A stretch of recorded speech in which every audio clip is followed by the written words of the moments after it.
जी students, क्या आप जानते हैं व्हाट इज़ मैथ्स? ओके, मैं आपको बताती हूँ। हम इस यूनिवर्स में जितनी भी चीज़ें देखते हैं वो सारी मैटर से मिलके बनती हैं। Question is that what is matter? कोई भी ऐसी चीज़ जो एक ख़ास जगह रखे और उसका एक ख़ास वज़न हो, कोई मैस हो, तो उसको कहते हैं मैटर। ठीक है, मादा। जी स्टूडेंट्स, मैस एक ऐसा पैमाना है जो बताता है कि किसी भी बॉडी या ऑब्जेक्ट में कितनी मैटर की मिकदार मौजूद है। हम अपने इर्द गिर्द जो भी चीज़ देखते हैं उसका एक मैस होता है। For example chair, table, pencil, glass और even a air has a mass. इन सब चीज़ों का जिनका मैंने नेम लिया है, इन सब का भी एक मैस है। Question is that what is atom? Atom क्या है? एटम जो है बेसिकली वो किसी भी एलिमेंट का स्मॉलेस्ट पार्टिकल है जो केमिकल रिएक्शन में पार्टिसिपेट करता है। ठीक है, सेम एलिमेंट के तमाम एटम्स सेम होंगे और डिफरेंट एलिमेंट के एटम्स भी डिफरेंट होंगे। फॉर एग्जांपल आप लोग कार्बन एलिमेंट लेते हैं तो कार्बन एलिमेंट के जितने भी एटम्स हैं वो सेम होंगे, और अगर आप टू डिफरेंट एलिमेंट्स लेंगे फॉर एग्जांपल ऑक्सीजन और कार्बन, तो इन दोनों एलिमेंट्स के जो एटम्स हैं वो भी डिफरेंट होंगे। थोड़ा सा एटम का स्ट्रक्चर डिस्कस कर लेते हैं। एटम का जो मोस्टली पार्ट है वो एम्प्टी है। इसका जो सेंट्रल पार्ट है उसको न्यूक्लियस कहते हैं, और न्यूक्लियस के अराउंड लाइंस होती हैं, पाथ होते हैं, जिसके अराउंड जो है वो इलेक्ट्रॉन्स रिवॉल्व करते हैं और उनके ऊपर नेगेटिव चार्ज होता है। और इनसाइड दी न्यूक्लियस प्रोटॉन होते हैं, प्रोटॉन के ऊपर पॉजिटिव चार्ज होता है, और जितने नंबर ऑफ प्रोटॉन होते हैं उतने ही नंबर ऑफ इलेक्ट्रॉन्स होते हैं। और इसके अलावा एक और पार्टिकल होता है जिसको न्यूट्रॉन कहते हैं, क्योंकि इसके ऊपर कोई चार्ज नहीं होता इसलिए इसको न्यूट्रॉन कहते हैं, और इसको न्यूट्रल पार्टिकल भी कहते हैं। ठीक है, और इसके अलावा ये भी प्रोटॉन के साथ न्यूक्लियस में रहते हैं। इस पूरी वीडियो में हम लोगों ने ये सीखना है कि किस तरह मैथ्स को कैलकुलेट करते हैं। और आपको अगर याद हो, मैंने आपको बताया था कि what is formula of atomic mass. वो होता है capital A is equal to Z plus N, जिसमें जी जो है वो एटॉमिक नंबर को रिप्रेजेंट करता है और एन जो है वो नंबर ऑफ़ न्यूट्रॉन्स को रिप्रेजेंट करता है। और अभी मैंने बताया है कि न्यूक्लियस में प्रोटॉन और न्यूट्रॉन्स रहते हैं जो हमें बताते हैं कि किसी भी एटम का मास क्या है। जी स्टूडेंट्स, मैथ्स को कैलकुलेट करने से पहले ये छोटी छोटी सी टर्म्स हैं उसको पहले लर्न कर लेते हैं। जी, सबसे पहली टर्म है एटॉमिक मास। जब भी हम किसी भी एलिमेंट की एटम का मास को एक्सप्रेस करेंगे एटॉमिक मास यूनिट में, तो हम कहेंगे ये उसका क्या है, एटॉमिक मास। और बेसिकली एटॉमिक मास हमें क्या बताता है, number of proton and neutron which is present inside the nucleus of an atom. जी, अगर आपको याद हो व्हाट इज़ मास नंबर, तो मैंने आपको बताया था mass number is basically sum of number of protons and neutron present in the nucleus of an atom which is represented by capital letter A, और फॉर्मूला था A is equal to Z plus N. चलें जी, एक example लेते हैं। Atomic mass of oxygen atom is 16 AMU, यानी कि oxygen atom जो है उसका एटॉमिक मास है 16। 8 इसमें प्रोटॉन है और 8 ही इसमें न्यूट्रॉन्स हैं, तो इसीलिए मैंने 16 लिखा और आगे मैंने यूनिट लिखा AMU। तो ये मैंने ऑक्सीजन एटम का मास को कैलकुलेट किया है, तो मैं कहूँगी atomic mass of oxygen atom is 16 AMU। एक और एग्जांपल ले लेते हैं जिसमें मैंने एटम लिया है कार्बन एटम। ठीक है, अब इसमें 6 प्रोटॉन है और 6 ही न्यूट्रॉन है, तो टोटली इसका मास क्या हुआ, 12 AMU। एटॉमिक मास के बाद जो नेक्स्ट टर्म है वो है मोलिकुलर मास। दैट मीन्स कि जब भी किसी मोलिक्यूल का हमने मास फाइंड आउट करना है तो हम कहेंगे ये है मोलिकुलर मास। अब question is that what is molecule? Basically molecule जो है this is combination of atoms. जब दो या दो से ज़्यादा एटम्स एक दूसरे के साथ कंबाइन होते हैं तो वो बनाते हैं मोलिक्यूल। और जब हमने मोलिक्यूल का मास फाइंड करना है एटॉमिक मास यूनिट में, तो हम कहेंगे ये मोलिक्यूल का क्या है, मोलिकुलर मास। अब हम इसकी डेफिनेशन को देख लेते हैं कि मोलिकुलर मास क्या है। बेसिकली मोलिकुलर मास का मतलब ये है कि किसी भी एक मोलिक्यूल में जितने भी नंबर ऑफ़ एटम्स हैं उनके एटॉमिक मासेस का सम जो है वो हमें बताता है कि इस मोलिक्यूल का मास ये है। अब हम एक एग्जांपल ले लेते हैं, जैसे what is formula of water. ये सब जानते हैं, फार्मूला ऑफ वाटर है H2O, जिसमें 2 हाइड्रोजन एटम है और 1 ऑक्सीजन एटम है। टोटल कितने एटम्स हैं इसमें, टोटल 3 एटम्स हैं। ठीक है, अब हमने इसका टोटल सम फाइंड करना है मैस का। तो 3 एटम्स हैं, इन तीनों एटम्स का जो मैस है वो भी डिफरेंट है। उसको जब हम कैलकुलेट करेंगे जो आंसर आएगा वो हमारा होगा मोलिकुलर मैस, और उसके साथ हम यूनिट लगाएंगे AMU, एटॉमिक मैस यूनिट। पहले हम छोटी छोटी डेफिनेशन को लर्न कर लेते हैं, उसके बाद मैं आपको बताऊंगी कि किस तरह हम लोग मैस को कैलकुलेट करते हैं। जैसे कि आपको इस स्लाइड में नज़र आ रहा है, फर्स्ट जो है वो है नाइट्रिक एसिड, सेकंड है सल्फ्यूरिक एसिड, थर्ड है एसिटिक एसिड और फोर्थ है वाटर। तो ये जो 4 के 4 हैं ये हैं मोलिक्यूल, और जब हम इसके मैस को कैलकुलेट करेंगे तो ये होगा मोलिकुलर मैस, और उसके साथ हम यूनिट लगाएंगे AMU, atomic mass unit. Next most important term है वो है फॉर्मूला यूनिट। फॉर्मूला यूनिट हमें basically simplest whole number ratio of ions की बताता है कि किसी भी आयनिक कंपाउंड में कितने आइंस जो हैं वो प्रेजेंट हैं। और आयनिक कंपाउंड कैसे बनते हैं, आप सबको कॉमन सॉल्ट यानी जो घर में हम लोग नमक यूज़ करते हैं उसका फॉर्मूला क्या है, सोडियम क्लोराइड NaCl। तो सोडियम के ऊपर पॉजिटिव चार्ज होता है जिसको कैटाइन कहते हैं, और क्लोरीन के ऊपर नेगेटिव चार्ज होता है जिसको एनाइन कहते हैं। और जब ये दोनों ऑपोजिटली चार्ज आइन एक दूसरे के साथ बॉन्डिंग बनाते हैं। अच्छा, बॉन्डिंग कैसे बनाएंगे, अभी मैंने आपको बताया कैटाइन।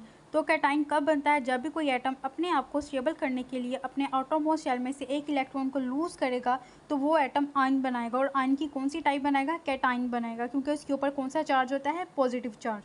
तो सोडियम यहाँ पे एक आयन है और वो कौन सा आयन है, कैटाइन। अब इसी तरह मैंने बताया कि क्लोरीन आयन के ऊपर नेगेटिव चार्ज है, क्योंकि क्लोरीन जो है उसके आउटरमोस्ट शेल में 7 इलेक्ट्रॉन है, तो उसको स्टेबिलिटी गेन करने के लिए एक इलेक्ट्रॉन की ज़रूरत है। तो सोडियम जो है उसके आउटरमोस्ट शेल में एक इलेक्ट्रॉन एक्स्ट्रा था तो वो लूज़ करेगा, और जो क्लोरीन है वो एक इलेक्ट्रॉन सोडियम से गेन कर लेगा। तो जब भी कोई एटम इलेक्ट्रॉन को गेन करेगा तो उस एटम के ऊपर नेगेटिव चार्ज आ जाएगा। तो जब नेगेटिव चार्ज आएगा तो वो एटम आयन बनाएगा, और उस आयन को कहते हैं एनाइन।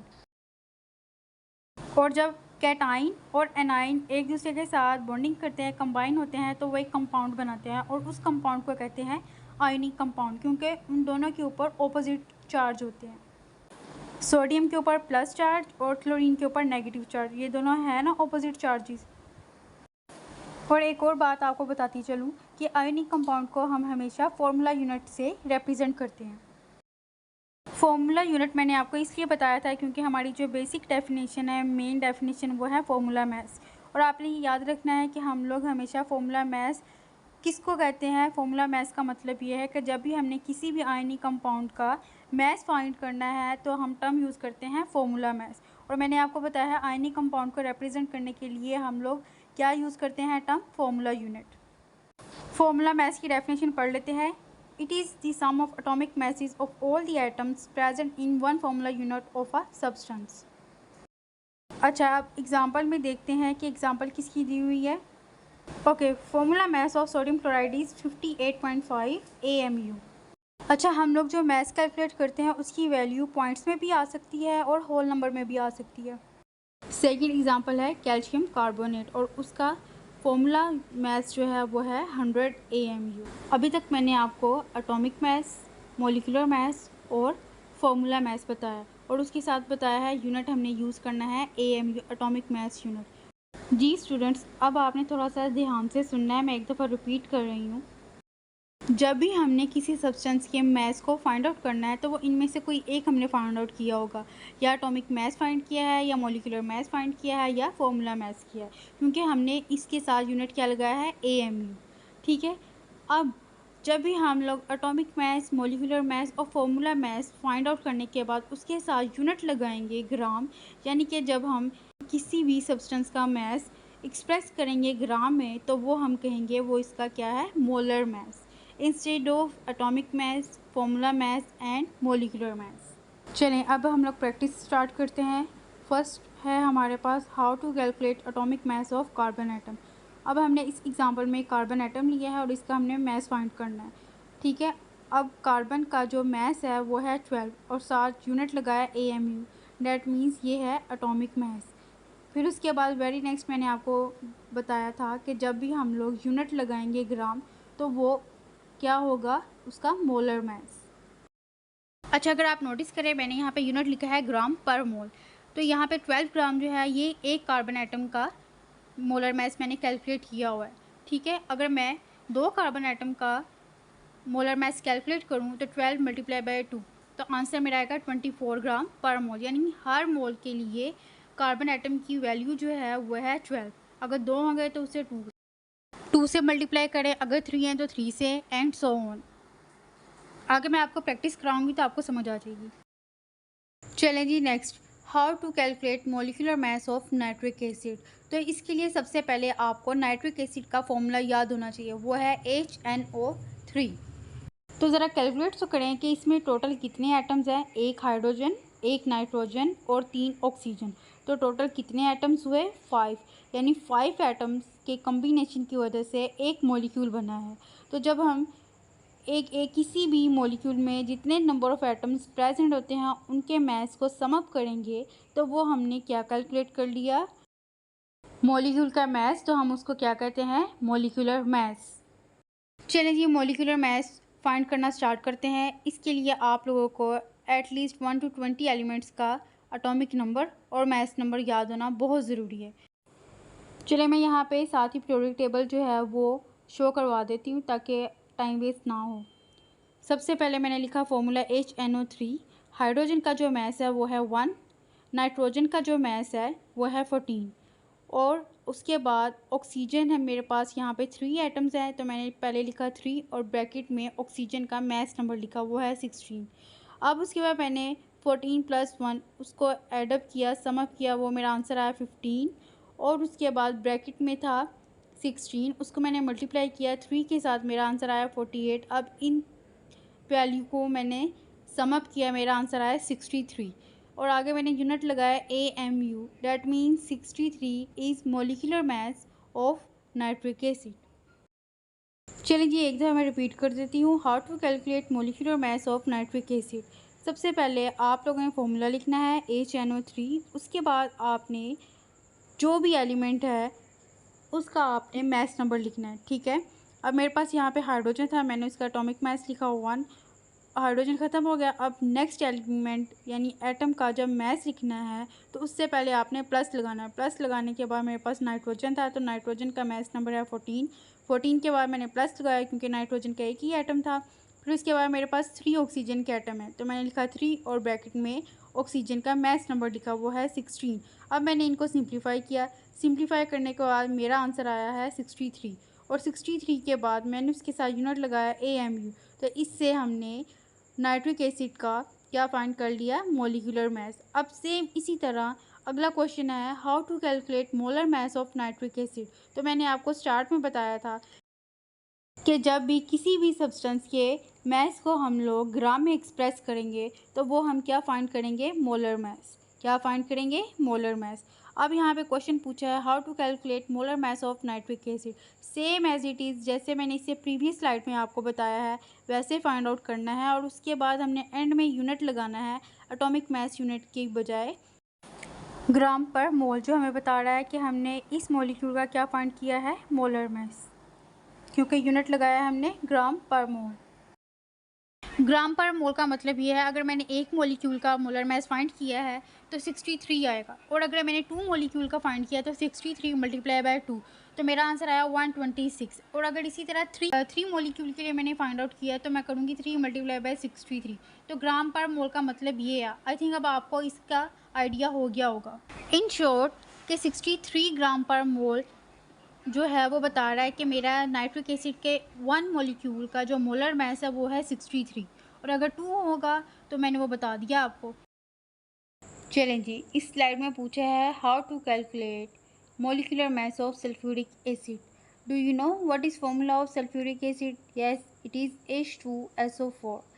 यानी कि सल्फ्यूरिक एसिड में टोटल कितने एटम्स हैं, 2 हाइड्रोजन, 1 सल्फ़र और 4 ऑक्सीजन। तो टोटल ज़रा काउंट करें कि कितने एटम्स हैं। टोटल हैं 2 हाइड्रोजन, 1 सल्फ़र और 4 ऑक्सीजन, तो टोटल हुए 7। There are 7 atoms in a sulphuric acid. तो मैंने बताया है किस तरह हम लोग मॉलिक्यूलर मास फाइंड करते हैं। सबसे पहले आप लोगों ने फॉर्मूला लिखना है H2SO4। उसके बाद आप लोगों ने क्या करना है, इक्वल लगाना है। इक्वल लगाने के बाद यहाँ पे मेरे पास कितने हाइड्रोजन आइटम है, 2 हाइड्रोजन आइटम है, तो मैंने लिखा 2 और ब्रैकेट में हाइड्रोजन का मास नंबर लिखा वो है 1। ठीक है, उसके बाद न्यू आइटम स्टार्ट हुआ वो है सल्फ़र, तो उसके लिए मैंने लगाया प्लस। प्लस के बाद मैंने लिखा सल्फ़र का एटॉमिक मास वो है 32, वो मैंने लिख दिया। उसके बाद मैंने लगाया प्लस। प्लस के बाद मेरे पास टोटल कितने ऑक्सीजन के आइटम है, मेरे पास ऑक्सीजन के आइटम है 4, तो मैंने लिखा 4 और ब्रैकेट में लिखा 16। ठीक है, अब मैं इसको करूँगी सिंप्लीफाई। सिंप्लीफाई करने के बाद मेरा आंसर आया 98। 98 जो है वो मेरा क्या है, मोलिकुलर मास। क्यों मोलिकुलर मास है, क्योंकि मैंने इसके साथ यूनिट लगाया है AMU। और अगर मैं यहाँ पे यूनिट लगा देती ग्राम पर मोल, तो वो हमने क्या कैलकुलेट किया था, मोलर मास।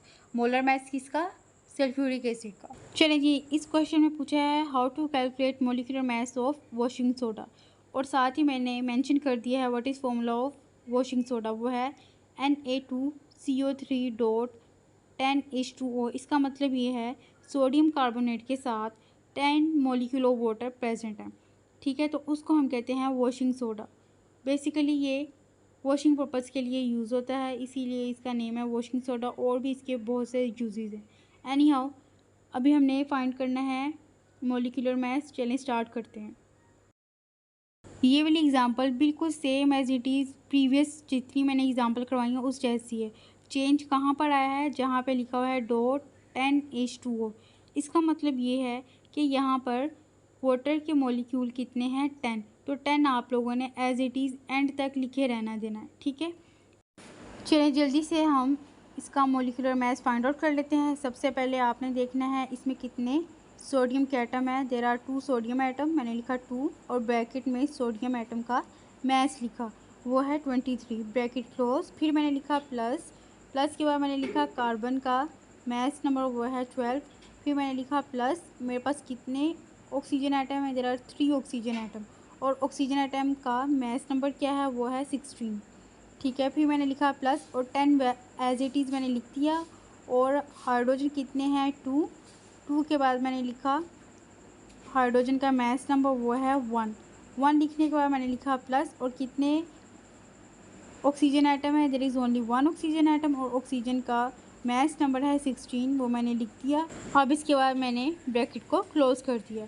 ब्रैकेट क्लोज़ करने के बाद सिंप्लीफाई करें, मेरा आंसर है 23 multiply by 2 which is equal to 46 plus 12 plus 3 multiply by 16 which is equal to 48।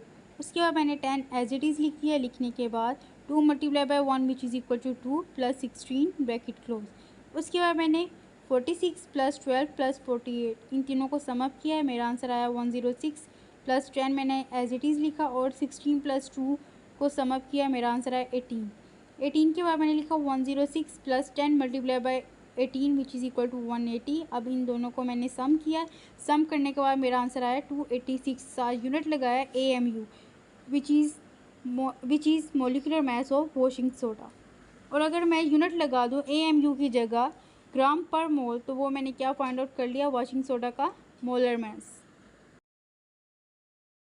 चलिए नेक्स्ट देखते हैं क्या है, how to calculate molecular mass of acetic acid. What is formula of acetic acid, that is CH3COOH। अगर आपको formula आता होगा ना, तो फिर आपके लिए मोलिकुलर मास, फॉर्मूला मास या एटॉमिक मास फाइंड करना बहुत ही ईजी होगा। चले सबसे पहले मोलिकुलर मास फाइंड करने के लिए मैंने लिखा CH3COOH। अब सिंप्लीफाई करते हैं। कार्बन का मास है 12, मैंने फिर लिखा प्लस 3, ब्रैकेट में हाइड्रोजन का मास लिखा 1 प्लस 12 मास नंबर है कार्बन का। उसके बाद मैंने रेड किया हुआ है कितने मेरे पास ऑक्सीजन आइटम है, 2 ऑक्सीजन आइटम है। अब आपकी मर्ज़ी, आप 16 प्लस 16 कर लें या एक ही दफ़ा 2 लिखें और ब्रैकेट में 16 लिखते हैं, जैसे आपको इजी लगता है वैसे कर लें। उसके बाद एक हाइड्रोजन है, तो वो मैंने उसका मास नंबर लिख दिया 1।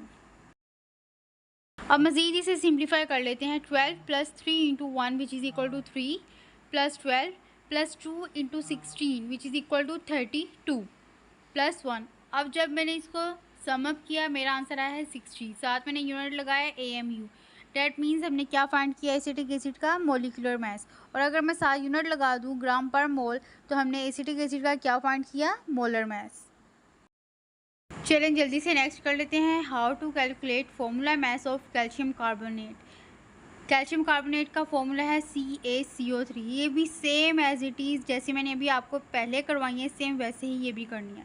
तो जल्दी से मैं आपको ये भी करवा देती हूँ। कैल्शियम का मास नंबर है 40 प्लस कार्बन यहाँ पे 1 है तो मैंने लिखा 12 प्लस 3 ऑक्सीजन है तो मैंने 3 लिखा और ब्रैकेट में ऑक्सीजन का मास नंबर लिखा, डेट इज़ 16। अब मैंने इसको सिंप्लीफाई किया, सिंप्लीफाई करने के बाद मेरा आंसर आया है 100 और मैंने सारा यूनिट लगाया AMU। AMU का मतलब ये है कि ये हमने क्या फाइंड आउट किया, फॉर्मूला मैस। और फॉर्मूला मैस किसका फाइंड किया है, कैल्शियम कार्बोनेट का। अब सेम प्रोसीजर वही है। और अगर हम लोग जो भी मॉलिक्यूलर मैस, एटॉमिक मैस या फॉर्मूला मैस फाइंड करते हैं, अगर यूनिट लगाएं ग्राम पर मोल, तो वो हम क्या फाइंड कर लेते हैं, किसी भी सब्सटेंस का मोलर मैस। तो सेम एज इट इज़ मैंने वैल्यूज पुट की किसी मैस, एटॉमिक मैस की, और उसको सिंप्लीफाई किया। सिंप्लीफाई करने के बाद मैंने यूनिट लगाया ग्राम पर मोल और ये हमने क्या फाइंड कर लिया, मोलर मैस। स्टूडेंट्स आपको एक और बात बता दूं कि हम लोग जब मैस कैलकुलेट करते हैं, ज़रूरी नहीं कि जो मेरी मैस की वैल्यू है वो हमेशा होल नंबर ही हो। मैस होल नंबर में भी हो सकता है और पॉइंट्स में भी उसकी वैल्यू हो सकती है। जैसे सोडियम क्लोराइड का मोलर मैस देखें या फॉर्मूला मैस देखें, उसकी वैल्यू आई है 58.5 ग्राम पर मोल, ठीक है। और वो मैंने आपको प्रोसीजर बता दिया कैसे कैलकुलेट करना। अब मैं आपको थोड़ा सा समराइज़ कर देती हूँ। मैंने आज आपको ये बताया है कि जब भी हम एटम का मैस एटॉमिक मैस यूनिट में कैलकुलेट करेंगे तो हम कहेंगे ये उसका क्या है, एटॉमिक मैस। उसके बाद फिर मैंने बताया था जब भी मॉलिक्यूल का हम लोगों ने मैस फाइंड करना है और यूनिट लगाएंगे एटॉमिक मैस यूनिट, तो हमने उस मॉलिक्यूल का क्या फाइंड किया, मॉलिक्यूलर मैस। और लास्ट फॉर्मूला मैस, जब भी हमने आयनिक कंपाउंड का मैस फाइंड करना है, कैलकुलेट करना है एटॉमिक मैस यूनिट में, तो हम कहेंगे हमने उस आयनिक कंपाउंड का क्या कैलकुलेट किया है, फॉर्मूला मैस कैलकुलेट किया और यूनिट लगाया है AMU एटॉमिक मैस यूनिट। और उसके बाद लास्ट में ये बताया था जब भी हम किसी भी सब्सटेंस के मैस को ग्राम में एक्सप्रेस करेंगे तो हमने उस सब्सटेंस का क्या फाइंड किया है, मोलर मैस फाइंड किया है। आई थिंक अब आपकी जितनी कन्फ्यूजन थी वो दूर हो गई होगी।